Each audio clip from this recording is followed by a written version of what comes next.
Questa serie di video funge da approfondimento narrativo, filosofico ed introspettivo di Final Fantasy IX. Questo videogioco ha ricevuto l'amore che merita soltanto da qualche anno a questa parte, nonostante una calda accoglienza da parte della critica fin da subito. Purtroppo, molti hanno difficoltà nel superare lo scoglio iniziale della grafica cartunesca, del mondo colorato e dei toni scanzonati. Il mio scopo non sarà quello di farvi cambiare idea riguardo al gioco, al personaggio o l'argomento in questione, ma mi limiterò soltanto a darvi la mia visione delle cose di un gioco che amo con tutto il cuore. Prima di cominciare, vi ricordo che potete iscrivervi al canale dal pulsante rosso qui sotto e che tramite un like ed un commento ci aiuterete a crescere e a portare sempre più contenuti con maggiore frequenza e qualità. Io sono Steve e oggi parleremo del fautore di tutto, Garland. Mettetevi comodi e buon ascolto. Garland viene creato 5000 anni prima degli eventi di Final Fantasy IX dagli abitanti di Terra per permettere al loro pianeta di prosperare ancora. Esso, infatti, sopravvive solo grazie all'assorbimento di altri pianeti, ma nel momento in cui la civiltà è al suo declino, Garland diviene il supervisore delle anime di questi abitanti, che entrano in un lunghissimo letargo. Il pianeta più adatto è proprio Gaia, luogo dove si svolgono gli eventi di gioco, e Garland tenta di assimilare il cristallo del pianeta inglobandolo con quello di Terra. Purtroppo, quest'ultimo non ha la forza a sufficienza per compiere la fusione, che si capovolge in un disastroso scambio che vede Gaia quasi totalmente distrutta, ma con la stessa Terra assorbita. Questo è confermato dagli edifici di Terra presenti su Gaia, come il castello di Ipsen o Eilvert, dalla possibilità di viaggiare tra i due mondi senza realmente spostarsi nello spazio e dalla visibile seconda luna da Gaia stessa. In attesa della lenta rigenerazione di Gaia, Garland pone l'albero di Ifa su di esso, con lo scopo di selezionare e assorbire le anime dal flusso naturale già presente sul pianeta. Questo lento processo è atto a riempire corpi vuoti, chiamati genoma, creati dallo stesso Garland circa 3000 anni fa, per poter avere dei corpi adatti alle anime degli abitanti di Terra che si sarebbero risvegliati dopo la fusione dei pianeti.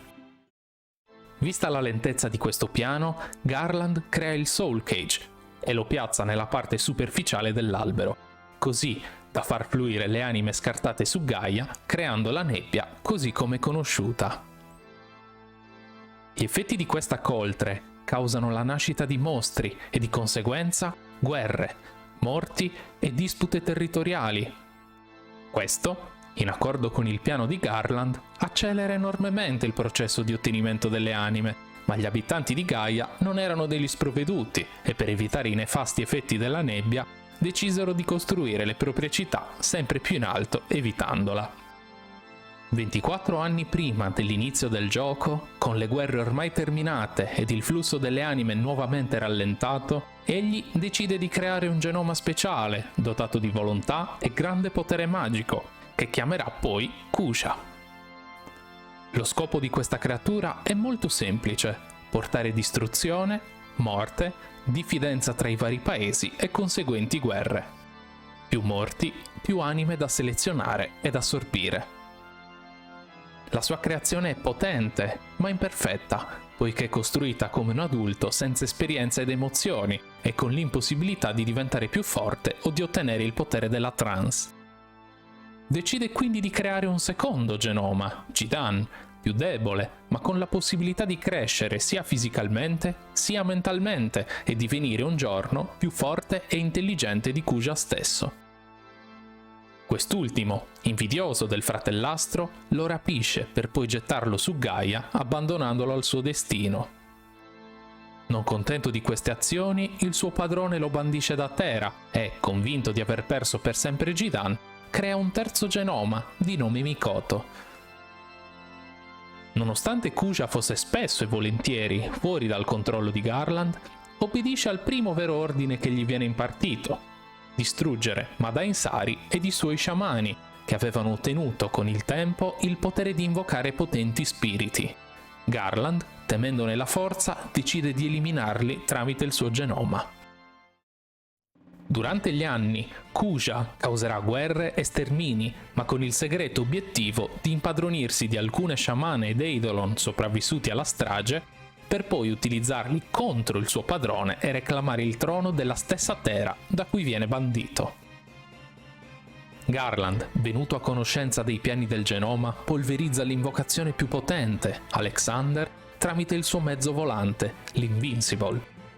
Questo però scatena anche l'ira di Jidan e compagni che cercheranno e troveranno il modo di raggiungere prima Terra e poi lo stesso Garland. Dopo un'aspra battaglia, egli si dichiara sconfitto e dopo aver tentato di strappar via l'anima del biondo protagonista, verrà invece eliminato da Kuja, che a sorpresa entra in scena e finisce il lavoro iniziato dal fratellastro. Durante lo scontro, infatti, egli si impadronisce di tutte le anime che Garland aveva lentamente raccolto e ottiene il potere della trance tramite le forti emozioni e poteri delle anime stesse. Il burattinaio, perito a causa delle sue stesse creazioni, rimane tuttavia come presenza onnisciente e, durante l'ultimo viaggio degli eroi, sarà colui che spiegherà le origini della vita e del mondo a Jidan, prima di svanire completamente e senza alcun rimpianto. Garland è un personaggio affascinante, un burattinaio creato a sua volta per uno scopo positivo, ma dai costi enormi: salvare il proprio mondo in cambio di quelli altrui. Il suo piano denota grande intelligenza e pazienza, avendo calcolato tutte le possibili variabili dei vari scenari, e sono abbastanza contrario a definirlo un antagonista secondario, per quanto la sua presenza in gioco sia tangibile in meno momenti se confrontato con Kuja o Bran.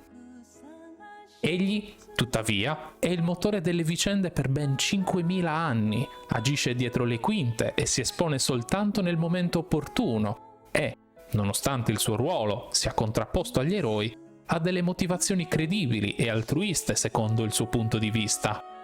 Non ha mai un momento di pentimento, dubbio o sconforto. Lui attua il suo piano in modo intelligente, metodico, stoico.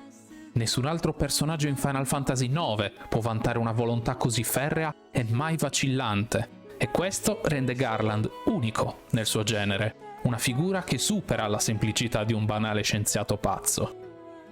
In fondo, come anche Kuja e Bran, egli ha una sua personale morale, dei principi e tiene davvero a ciò che fa, per quanto sia soltanto la creazione di qualcun altro. Se il video ti è piaciuto, ricorda di supportare il canale. Noi ci vediamo al prossimo video.